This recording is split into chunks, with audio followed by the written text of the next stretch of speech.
আসসালামু আলাইকুম, আশা করি সকলে ভালো আছেন। তো অনেক দিন পরে ফেসবুকে আবার আসলাম নতুন একটা ভিডিও নিয়ে।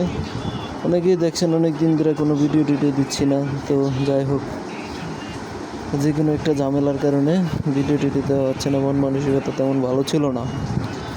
তো আশা করি সকলেই মন মানসিকতা ভালো আছে সকলের। তো সবাই আমার জন্য দোয়া করবেন। আসলে নতুন জীবনে পদার্পণ করার কারণে এতদিন আমাকে কেউ পান নাই। তো আমি বাড়ি যাচ্ছি। বাড়ি যাওয়ার সময় আর কোনো ভিডিও দিয়ে নেই অবশ্য।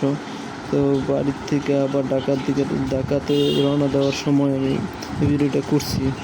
তো যখন আমি বাড়ি থেকে রওনা দিয়েছিলাম মোটামুটি 3টা বাজে। তো জানতাম যে আগে 3টা বাজে লঞ্চ ছিল, বাট আইসা দেখি ওই লঞ্চ আর আসে নাই। তো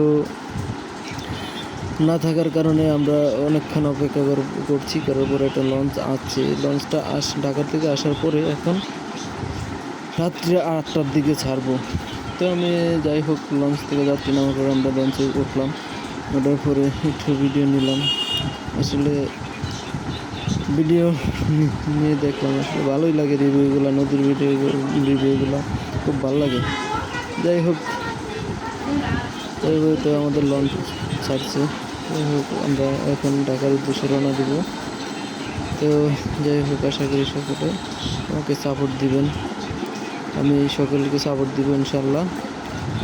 তো আমরা চলে যাচ্ছি নদীর মাঝখানে। মোটামুটি আমাদের লঞ্চ এখন করতেছে। তো আসলে মূলত কাহিনী হলো, লঞ্চটা আসার জন্য আমাদের যে আমরা লঞ্চে উঠছি ওই জায়গায় লঞ্চটা সাইড দেওয়ার জন্য, ওই লঞ্চটাকে সাইড দেওয়ার জন্য এই লঞ্চটায় আমাদের লঞ্চটা একটু করলো, পাশে নিল।